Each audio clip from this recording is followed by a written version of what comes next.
Before Noah, before the ark, before the flood, there was another world, a world filled with people, cities, trade, marriage, celebration, ambition. But beneath the surface, something had begun to change. Violence was spreading. Human wickedness was increasing. And somewhere in that ancient world, a strange name appeared: the Nephilim. The Bible gives us only a few sentences, and those few sentences have produced thousands of years of questions. Genesis tells us that when human beings began multiplying on the earth, the sons of God saw the daughters of humans and took wives for themselves. Then comes the strange statement: the Nephilim were on the earth in those days, and also afterward. And Genesis calls them mighty men, men of renown. Then the story moves immediately toward judgment. But who were the sons of God? That question has divided interpreters for centuries. One interpretation sees them as heavenly beings. Another sees them as powerful human rulers. Another connects them with a human lineage within the Genesis story. The text is brief, so later generations began filling in the gaps. And that is where the story becomes much stranger.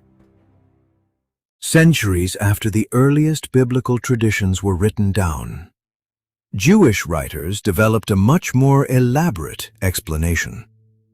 One of the most famous appears in a work known as First Enoch. In that tradition, the heavenly beings are called the Watchers.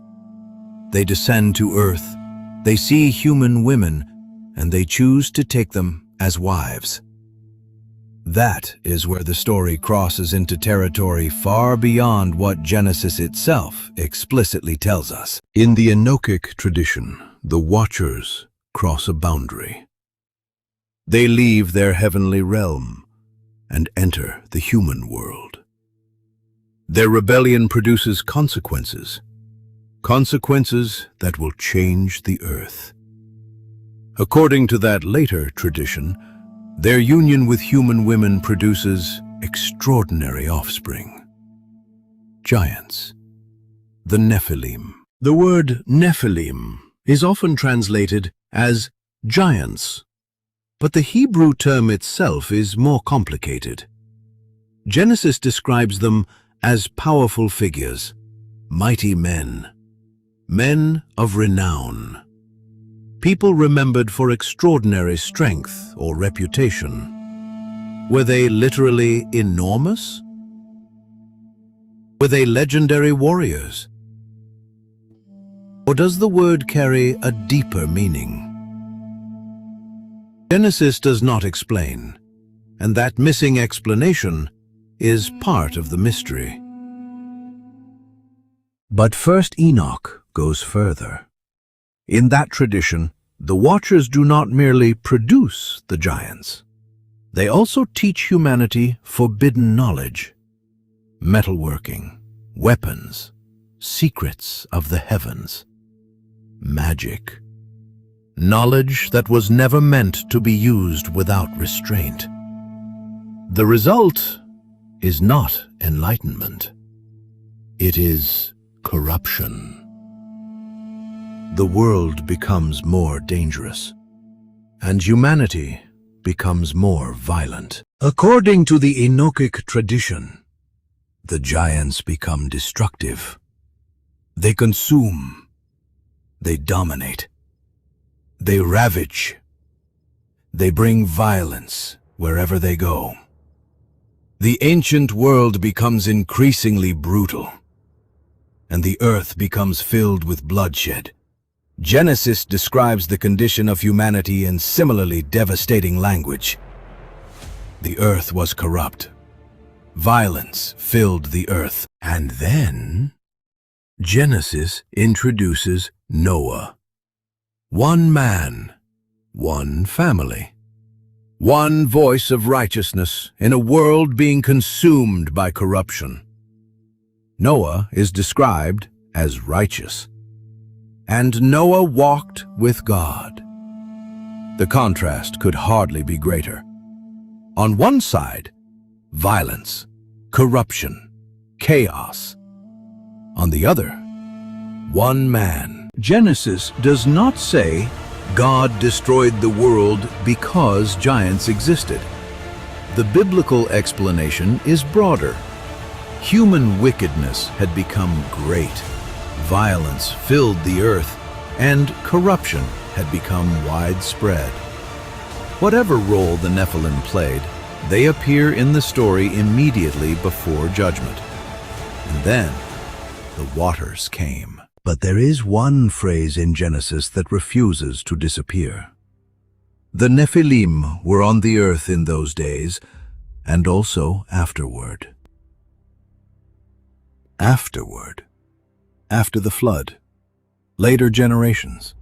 What did that mean? Genesis does not tell us, but the mystery returns. Centuries later, the Israelite spies enter Canaan, and they report seeing Nephilim there. They describe the inhabitants as terrifying, so terrifying that they say they felt like grasshoppers compared with them. But again, we need to distinguish the text from interpretation. The spies are describing what they saw. The Bible does not give us modern measurements. It does not provide skeletons. It does not provide biological evidence. It gives us a story and a mystery. So, what were the Nephilim? Were they the offspring of heavenly beings and human women? That became a major interpretation in ancient Jewish tradition. Were they powerful human rulers? Some interpreters believe so. Were they legendary warriors whose reputation became larger than life? That possibility has also been suggested. And there is another possibility. Perhaps we simply do not know. The Bible never gives us a complete biography of the Nephilim. It gives us a glimpse. Here is what we can say with confidence. Genesis mentions the Nephilim.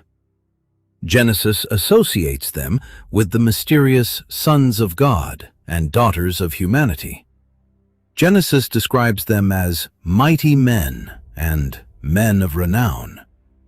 Genesis places them immediately before the story of the flood. Numbers later uses the term Nephilim in the report of Israelite scouts. Beyond those statements, the details become uncertain.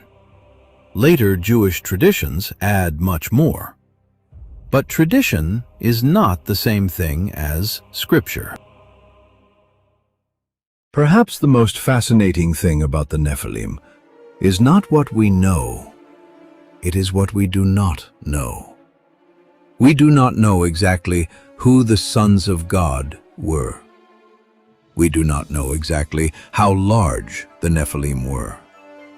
We do not know precisely what happened to them. We do not know whether the later references describe the same phenomenon. And we do not know why Genesis tells us so little. But perhaps that is what makes the story endure. Imagine a world before the flood. A world of immense power. A world of violence. A world where ancient people believed heaven itself had crossed a boundary. And somewhere in that story were the Nephilim. Giants, warriors, heroes, monsters in the imagination of later generations, or something far more mysterious. The Bible gives us only a few words, but those words have echoed for thousands of years. So perhaps the real question is not, how big were the Nephilim? Perhaps the real question is, What happened to a world that had forgotten where its boundaries were? The waters came. The world changed. The Nephilim disappeared from the biblical narrative, but the mystery remains.